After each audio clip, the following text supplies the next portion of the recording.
Bonjour, bonjour. Alors voilà, je suis en direct. Je vais voir sur mon ordinateur aussi si c'est bien le cas. Je vais hop, rafraîchir ma page. S'il y a des personnes qui sont connectées, qui m'entendent, merci peut-être de mettre un petit pouce pour me dire si vous m'entendez bien, si vous êtes là. Comme ça, je me sentirai un peu moins seule face à mon écran. Voilà, je vois qu'il y a quelqu'un qui est connecté. Je ne sais pas qui c'est. Je vais mettre mes lunettes pour voir éventuellement. Voilà, mais n'hésitez pas. Voilà, je vois qu'il y a deux personnes connectées. Mais écoutez, voilà, merci, merci d'être là, mais ce midi. Et donc en fait, mais c'est vrai que je me suis mis un petit challenge pour cette année 2023. Et c'est vrai que j'ai décidé que tous les mardis, sauf cas exceptionnel, cas de force majeure, et je vois que voilà, Sandrine est là. Bonjour Sandrine, merci d'être en direct. Et donc, sauf cas de force majeure, l'idée c'est que tous les mardis à 13h, eh bien, je vous donne rendez-vous pour un live. Et l'idée, c'est vraiment de vous partager un petit peu voilà, des réflexions, ce que je vois justement dans mes consultations avec les femmes, les hommes, les couples que j'accompagne, parce que je me rends compte que souvent ils partagent des choses qui sont vraiment très intéressantes. Et en fait, j'ai envie voilà, de vous partager un petit peu mais tout ce que je peux observer, je peux voir, parce que je me dis mais que, en fait, quelque part, en le partageant en plus grand nombre, eh bien, si ça peut nous aider quelque part à se sentir mieux, à nous réaliser, peut-être à nous interroger sur certaines choses, eh bien tant mieux, parce que moi c'est vrai que c'est une de mes valeurs, c'est de vraiment pouvoir partager à un plus grand nombre. C'est vrai aussi que ce que je vais continuer à faire, ce sont des interviews de femmes inspirantes, ou alors ce que j'appelle l'interview qui vous veut du bien, où là je reçois voilà, quelqu'un qui travaille dans une discipline qui est complémentaire à la mienne pour vous apporter peut-être d'autres éclairages. Donc tout ça, ça se passera le mardi à 13h. Alors pour ceux qui nous rejoignent, peut-être qu'ils ne me connaissent pas, donc moi je m'appelle Valérie, Valérie Claes, et donc aujourd'hui, eh bien j'accompagne des femmes, de plus en plus d'hommes aussi d'ailleurs, même sur Ostavi, alors qu'au départ je m'étais dédiée aux femmes, mais je me rends compte que de plus en plus d'hommes me suivent, et puis aussi des couples, et l'idée vraiment c'est qu'on puisse se réaliser pleinement, j'ai envie de dire, dans toutes les facettes de notre vie. Et donc, ce dont j'avais envie de parler aujourd'hui, parce que c'est quelque chose que je vois beaucoup, beaucoup dans mes consultations, que ce soit les couples que je peux recevoir avec mon associé Yves, que ce soit voilà, les femmes ou les hommes que je reçois dans le cas d'Ostavi, c'est que, en fait, on a encore beaucoup de difficultés à, en fait, quelque part, quelque part intégrer le concept de prendre soin de soi. Euh, et c'est vrai que c'est pas, enfin, je veux dire que dans notre éducation, et souvent voilà, on a reçu comme ça des injonctions, des petites voix, on a l'impression que prendre soin de soi, c'est terriblement égoïste, nombriliste, et que quelque part, en fait, voilà, on serait vraiment un monstre d'égoïsme quand on prend soin de soi. Et moi, j'ai envie de dire, prendre soin de soi, c'est quoi en fait? C'est être à l'écoute de nos besoins. Et en fait, moi, je le vois, c'est incroyable quand on commence à poser la question, mais tiens, au fond, de quoi vous auriez envie, qu'est-ce qui est important pour vous? La plupart du temps, en fait, on s'est tellement déconnecté de ce qui est important pour nous, de ce qui nous ferait du bien, de notre corps même carrément, qu'en fait, on n'en arrive même plus à pouvoir évaluer, mais en fait, mais qu'est-ce qui me ferait du bien? Comment je peux là prendre soin de moi? Et donc c'est vrai que moi, voilà, je le vois beaucoup, beaucoup dans mes consultations. Alors on sait bien évidemment qu'il y a certainement les représentations, j'ai envie de dire, sociétales. Il y a aussi notre éducation. Tout ça, ça rentre en ligne de jeu. Certainement notre éducation judéo-chrétienne. Euh, et, euh, et en fait, c'est très compliqué. Alors, c'est très compliqué pour les femmes, certainement, parce qu'on nous a quand même beaucoup inculqué pour beaucoup d'entre nous qu'il fallait certainement faire passer les besoins des autres avant les nôtres. Et donc, c'est vrai que moi, je vois beaucoup de femmes qui sont complètement épuisées parce qu'elles ont le sentiment qu'elles ne peuvent exister finalement que si elles sont dans voilà, le care, le soin aux autres, que ce soit leurs compagnons, leurs enfants, leurs collègues, etc. Donc on voit bien qu'à un moment, elle s'épuise. Mais finalement, j'ai envie de dire, les hommes aussi, bien sûr, tombent dans ce piège, avoir vraiment une difficulté à prendre soin de soi. Et c'est intéressant parce que ça peut se manifester, j'ai envie de dire, si vous avez des commentaires ou des questions, surtout, j'ai envie de dire, vraiment, voilà, faites-m'en part. Mais c'est vrai que voilà, je pensais typiquement à une consultation que j'ai eue vendredi. avec une jeune femme qui est mère de famille, qui a 2 enfants, qui travaille, qui est en couple, etc. Et qui avait pris congé vendredi, parce qu'elle avait envie de prendre congé, elle avait un dîner le soir, etc. Et puis elle s'est rendue compte qu'elle était extrêmement fatiguée. Et puis elle s'est dit, mais fond, elle me dit, oui, j'ai bien retenu ce que tu m'as dit, Valérie, lors d'une séance précédente, qu'il fallait que je puisse justement m'écouter, prendre soin de moi. Et là, je me suis rendu compte que j'étais très fatiguée. Et donc, je me suis donné la permission, une fois que mon mari et mes enfants étaient partis à l'école ou au travail, de me dire, mais au fond, moi, je suis crevée là, je vais me recoucher, je vais me mettre dans mon fauteuil avec un bon plaid. En plus, je ne sais pas si vous vous souvenez, vendredi, il faisait absolument ignoble. Et donc, je vais profiter voilà, de cette journée pluvieuse pour m'occuper de moi et faire un truc vraiment qui va me détendre. Et donc, elle y est parfaitement arrivée pendant, je dirais, 1 heure, ce qui est déjà incroyable, parce que pour certains d'entre nous, s'arrêter 10 minutes, c'est même déjà trop. Elle y est arrivée pendant 1 heure, et puis elle s'est même endormie, et puis elle s'est rendue compte, en se réveillant, qu'elle était encore fatiguée. Et puis là, il y a toute une série d'injonctions qui ont commencé, voilà, qui sont arrivées en disant, mais non, t'as pas le droit, t'as déjà pris 1 heure, ça suffit, il faudrait faire ceci, il faudrait faire cela. Euh, et en fait, vraiment, toutes voilà, ces petites phrases qui ont commencé à venir, et elle a commencé à se culpabiliser. Et du coup, ce qui était terrible, c'est qu'elle était encore hyper fatiguée. Et donc, elle était là en train, finalement, quelque part, de se fustiger en disant qu'elle n'avait pas le droit et qu'elle devrait faire tellement de choses et que sa to-do list était tellement longue. Et finalement, elle s'est rendue compte qu'elle a passé 1 heure, quelque part, à se juger, se blâmer, et en se disant, mais, et alors finalement, la conclusion, c'était de se dire, mais c'est dingue, cette heure-là, j'aurais peut-être pu la prendre à me rendormir, à aller me prendre un bain, ou en tout cas, faire ce qui me faisait du bien. Et non, en fait, ce qu'elle a fait, c'est qu'elle a culpabilisé pour se rendre compte que de toute façon, la deuxième heure était passée, elle n'avait pas fait, elle n'avait rien fait finalement, et qu'elle se sentait coupable en plus de n'avoir rien fait. Donc, vous voyez, donc on se met en fait dans des espèces de schémas où c'est incroyable. Je vois ici Marie-Ève qui me dit. Oui. Et donc on se met voilà, dans des schémas où c'est fou comme on se culpabilise de prendre soin de soi. Donc pour moi, il y a plusieurs choses. C'est d'abord voilà, de pouvoir à un moment s'arrêter et se dire, mais au fond, de quoi ai-je besoin maintenant? Voilà, qu'est-ce qui me ferait du bien? De quoi ai-je besoin? Et aussi se dire, mais au fond, qui suis-je quand je ne fais rien? Parce que c'est vrai qu'il y a aujourd'hui, on est vraiment dans une société du faire. Hein, il faut absolument faire des choses, il faut réaliser des choses. Et en fait, c'est vraiment compliqué pour beaucoup d'entre nous de se dire, mais comme on s'est tellement, j'ai envie de dire, identifié à tout ce qu'on fait, à nos rôles, etc., on se dit, mais au fond, si je prends soin de moi à un moment, et qui pourrait être, par exemple, parce qu'on peut prendre soin de soi de plein de manières, mais une façon de prendre soin de soi, c'est de se dire, mais tiens, au fond, là, je m'accorde un moment où, en fait, eh bien, je bulle, je ne fais rien, c'est-à-dire que c'est un moment où je suis. Alors ça peut être, je suis en contemplation, ou c'est un moment où je m'assieds dans un fauteuil, et voilà, je lis un bouquin, mais en tout cas, je ne fais pas quelque chose de particulier qui est en tout cas ce que je pense qu'on attend de moi pour être apprécié, reconnu, aimé. Et c'est vraiment se dire, mais au fond, est-ce que je peux aussi exister juste en étant? Et ce qui est vraiment compliqué pour beaucoup d'entre nous, parce qu'on a l'impression que pour pouvoir être aimé, apprécié, reconnu, euh, il faut faire toute une série de choses pour être une bonne mère, pour être une bonne compagne, pour être une bonne collègue, pour être une bonne... Et en fait, c'est vraiment comment on peut, j'ai envie de dire, se détacher de soi, parce qu'en fait, à force de ne pas prendre soin de soi, à force de ne pas s'écouter, alors d'abord, on voit bien, on en arrive parfois à un moment où c'est notre corps qui lâche et qui nous force à nous arrêter, hein, et ça peut être en se cassant une jambe, en étant dans un épuisement total jusqu'au burn-out, etc. Mais c'est vrai aussi que quand on ne s'écoute pas, quand on ne prend pas soin de soi, à un moment, c'est vrai qu'on devient de plus en plus fatigué, nerveux, et en fait, ça se répercute finalement sur notre entourage.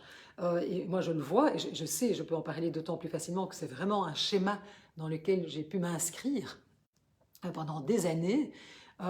Mais c'est qu'à un moment, moi, je me rends compte que je ne prenais pas soin de moi, je ne prenais pas des moments pour moi, pour me ressourcer, pour vraiment me connecter à ce qui me faisait du bien.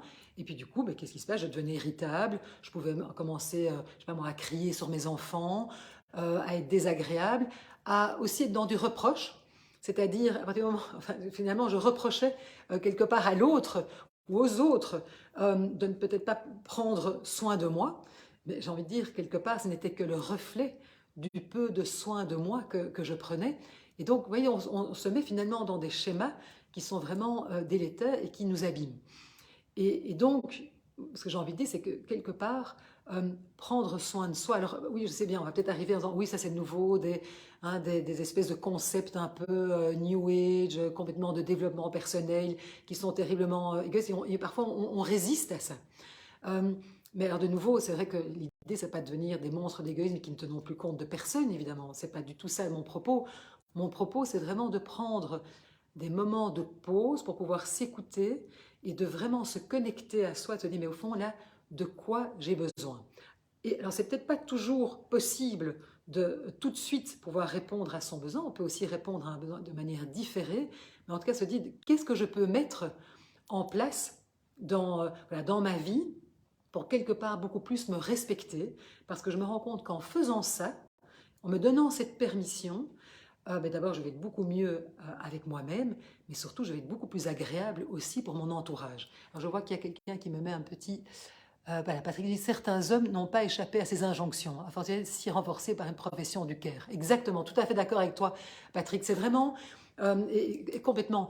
Et moi, je le vois d'ailleurs, et c'est pour ça que je n'aime pas parler d'homme-femme, parce que finalement, ça dépend un petit peu de ce qu'on a, aussi ce qu'on a engrammé, je veux dire, des injonctions qu'on a pu engrammer petit. Et je vois beaucoup d'hommes qui, alors parfois, eux, ça va se manifester, par exemple, dans cette difficulté à ne rien faire. C'est-à-dire que ils sont tellement dans le je dois faire, faire, faire, que quelque part, à un moment de se dire juste je vais m'arrêter parce que là je suis complètement crevée. Et parce qu'à la limite, ils devront peut-être faire du sport, aller manger avec un copain, ça c'est peut-être des choses qui vont s'accorder, mais par contre ne rien faire, ça c'est beaucoup plus compliqué. Et donc c'est intéressant aussi de voir que bien sûr les hommes comme les femmes souffrent de ça. C'est pas réservé qu'aux femmes. Il y a simplement, je pense que les femmes se sentent souvent, et de nouveau je ne veux pas tomber dans des, se sentent souvent plus coupables de prendre du temps pour elles. Par exemple, aller déjeuner avec une copine ou aller au sport. Par contre, je pense que vraiment, il y a encore de nouveau, voilà, c'est pas, il y a des hommes qui auront cette culpabilité. Moi, je vois beaucoup d'hommes qui me disent en consultation, ben, j'ai l'impression, moi, que voilà, à part travailler, je sens que je suis obligée, enfin voilà, je bosse comme un dingue. Après, ben, je me dis qu'il faut absolument que je sois là pour mes enfants, ma famille, etc. Et non plus une minute pour eux. Donc je dis qu'on tombe dans ce piège, finalement, homme comme femme. Et c'est vrai qu'on se dit, mais voilà, je dois être un bon père, je dois assurer une sécurité financière, je dois, et finalement on s'oublie complètement. Et donc c'est ça qui est vraiment important, c'est de se dire, mais si je veux pouvoir continuer justement à être ce père ou cette mère présente, aimante pour mes enfants, si j'ai envie de pouvoir donner le meilleur de moi-même, et Dieu sait quand on est dans des métiers de care, comme, voilà, comme notamment le métier, hein, quand on est infirmier, médecin, coach, thérapeute, etc., comme on a besoin, enfin comme on donne beaucoup, et donc on a besoin de se ressourcer. Je veux dire, c'est primordial. Je veux dire que si moi je ne prends pas le temps de me ressourcer, d'aller un moment me promener, de prendre le temps de, même à la limite de ne rien faire, mais évidemment que je ne pourrai pas donner le meilleur de moi-même quand je suis en consultation, parce que si vraiment je suis épuisée, comment je vais pouvoir aussi être là complètement dans la présence, dans l'écoute de la personne qui est en face de moi et qui vient me déposer ses difficultés, ses problèmes, etc. Donc c'est vraiment super important. Alors je vois qu'il y a un petit... oui, c'est ça le piège, il faut, je dois, exactement, comme dit Rachel. Tout à fait Rachel, et toi tu le sais, justement, hein, voilà, dans le métier que tu exerces aussi, c'est vraiment important d'aider aussi les personnes qu'on accompagne à pouvoir se défaire de ces injonctions. Parce qu'en fait, c'est qui dit il faut, je dois, c'est comme ça. Ce sont toutes des choses ben oui, qu'on a engrammées, ce sont des croyances. Il y a un moment, c'est vraiment intéressant de pouvoir les regarder, de les challenger, et en se disant aussi, tiens, mais et au fond, moi, qui je suis quand je me permets peut-être de buller sur mon canapé ou de regarder, je sais pas moi, une bête série, si c'est ça qui me fait du bien à ce moment-là, ou et te dis, mais c'est ok. Et est-ce qu'à ce moment-là, je me dis que, parce que c'était intéressant, je revenais à cette dame vendredi qui me disait, et en plus, parce qu'elle s'était dit, oui, voilà, on a invité des amis, il faudrait que j'aille faire les courses, le marché, etc., pour faire un bon dîner. Et, alors, voilà, et puis elle se sentait terriblement coupable parce que son mari avait dit, non, mais tu sais quoi, j'ai déjà été faire toutes les courses. Comme si, alors que lui, il l'avait fait vraiment voilà, pour lui rendre service, pour être agréable, en se rendant compte qu'elle était fatiguée, comme si ça lui enlevait une part de sa légitimité, de qui elle était. Donc c'était intéressant de dire, mais au fond, d'abord, est-ce qu'elle peut recevoir? Parce que parfois, on a aussi, c'est aussi un sujet intéressant, le donner-recevoir. Est-ce que je peux recevoir? Et alors, il y avait aussi toutes les injonctions qu'elle se mettait de quand on reçoit, tout ce qu'il faut faire pour se dire qu'on reçoit bien. Et ça aussi, moi je le vois, c'est fou ce qu'on peut se mettre comme pression pour des choses qui devraient nous mettre en joie, qui est recevoir des amis à la maison, partager un bon moment. Et en fait, comme tout à coup, ça devient un truc où on se met une pression de dingue. Hein, il faut que la table soit mise comme ça, qu'il y ait tel dîner, ceci, cela. Et on enlève finalement tout le plaisir de recevoir et de partager un bon moment. Mais bon, voilà, ça c'est un autre sujet, mais c'est important parce que quelque part, euh, justement, le fait que de ne pas prendre, c'est ce que je disais, le fait voilà, que tu ne prennes pas soin de toi et qu'au moment où tu te dis je suis fatiguée et je vais me reposer, finalement en se donnant cette permission-là, eh bien ça lui permet le soir de pouvoir être beaucoup plus dans le moment présent et présente à ses amis, à ce dîner, être dans la joie, dans le partage, plutôt que d'avoir finalement pas pris soin d'elle, avoir quelque part fait toutes ces injonctions, je dois, il faut, et courir, et arriver quelque part complètement épuisé à son dîner, à sa soirée, et à moitié s'endormir dans son assiette tellement elle était fatiguée. Donc, j'ai envie de dire, c'est ça qui est important, c'est qu'on ne se rend pas compte que quelque part, en ne prenant pas soin de nous, en fait, on se sabote. Et donc, je trouvais intéressant, il y avait une phrase que j'avais envie de vous lire de Thomas d'Ansbourg, et qui dit si je prends soin des autres en me négligeant moi-même, j'entretiens la négligence et non pas le soin. Et je trouve ça vraiment une très belle phrase, parce que c'est vrai qu'on se dit tout le temps, mais voilà, je dois prendre soin des autres, mais vraiment, soyez attentifs aussi à prendre soin de vous-même, parce que c'est vraiment et j'ai peut-être envie sauf si vous avez voilà, des questions, vous avez envie de me faire part voilà, d'une réflexion par rapport à ça, mais j'avais envie de dire, voilà, quelque part, pour moi, vraiment, je le pense, intimement et profondément pour être justement pour avoir vécu exactement le contraire pendant des années, que ce n'est absolument pas égoïste de penser à soi. Et c'est vraiment une question d'équilibre. Et c'est une question d'équilibre qui est indispensable, qui est primordiale. C'est une question d'équilibre parce que justement, à partir du moment où on prend soin de soi, eh bien, on va pouvoir beaucoup mieux donner aux autres. Et donc, moi, ce que j'ai envie de vous dire, c'est vraiment peut-être, on parle toujours des résolutions de début d'année, mais si vous peut-être juste être, déjà vous observer, être attentif en disant, tiens, attends, là, oups, attention, là, est-ce que je suis juste avec moi-même? Tiens, est-ce que là, maintenant, est-ce que je me respecte? Est-ce que je prends soin de moi? Et quelles sont peut-être les pensées qui me viennent lorsque je me dis à un moment, mais tiens, là, je vais prendre soin de moi, faire une pause, m'arrêter, sortir, me promener, je sais pas moi, aller me faire masser, prendre un bon bain, prendre un bouquin plutôt que le énième, il faudrait, je dois. C'est comme ça qu'on fait, c'est ainsi. Peut-être juste prendre le temps de dire, tiens, mais qu'est-ce qui se passe là en moi et quelles sont les pensées qui me viennent pour ensuite, après, se dire peut-être pouvoir les déconstruire. Donc, j'ai envie de dire, mais voilà, osez prendre soin de vous, parce que quelque part, c'est vraiment un acte d'altruisme et ça vous permettra de beaucoup mieux donner aux autres, mais aussi vous allez le voir, c'est intéressant parce que finalement, comme les autres ne sont que le reflet finalement de ma relation à moi-même, en prenant soin de vous, en étant beaucoup plus juste, beaucoup plus à votre écoute, vous allez voir quelque part, ça permettra aussi quelque part aux autres de faire beaucoup plus, d'être beaucoup plus à l'écoute de vous aussi. Et vous donnerez aussi des belles permissions peut-être à d'autres, parce que je vois le nombre de fois que c'est un espèce de cercle vicieux, je ne me permets pas plein de choses, donc du coup l'autre ne se le permet pas non plus, et puis on arrive dans quelque chose où finalement on se fait des reproches mutuellement, Et alors que ça serait tellement bon de pouvoir se donner aussi la permission à soi pour pouvoir aussi donner quelque part la permission aux autres. Donc, j'ai envie de vous dire, allez-y, prenez soin de vous, faites cette petite pause. Ce que je vais vous dire, c'est que donc, je vous retrouve tous les mardis à 13 heures. Si vous avez aimé cette vidéo, soyez gentils, likez-la, commentez-la. Si vous la voyez en diffusée, mettez un petit hashtag replay.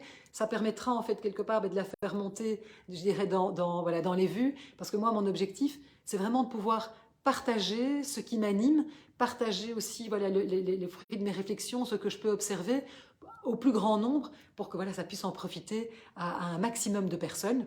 Donc voilà, donc en partageant, eh bien, ça me permet de pouvoir partager encore plus et finalement quelque part de répondre à quelque chose qui moi m'anime profondément. Si vous avez des questions, des réflexions, des sujets que vous aimeriez que j'aborde, surtout envoyez-moi un petit message, que ce soit un mail, un message, un petit messenger, un message privé ou même sur, voilà, sur ma page Facebook. Moi, ça me nourrit et ça me permet de pouvoir aussi nourrir mes lives. Et puis si vous m'écoutez, vous êtes justement quelqu'un qui a une pratique qui est complémentaire à la mienne, vous avez envie de partager des choses, moi je suis ravie aussi de pouvoir le faire et qu'on puisse organiser une interview, etc. Donc vraiment, moi, mon plus grand bonheur, c'est de pouvoir partager à un maximum de personnes. Donc moi j'ai envie de vous dire merci à tous ceux qui, voilà, qui m'écoutent en direct ou qui me réécouteront en replay. C'était un petit challenge pour moi. Donc voilà, merci beaucoup. Et je vous retrouve avec un énorme plaisir la semaine prochaine à 13 heures au même endroit. Merci beaucoup et très très belle après-midi à vous tous et à vous toutes qui m'écoutez. Au revoir.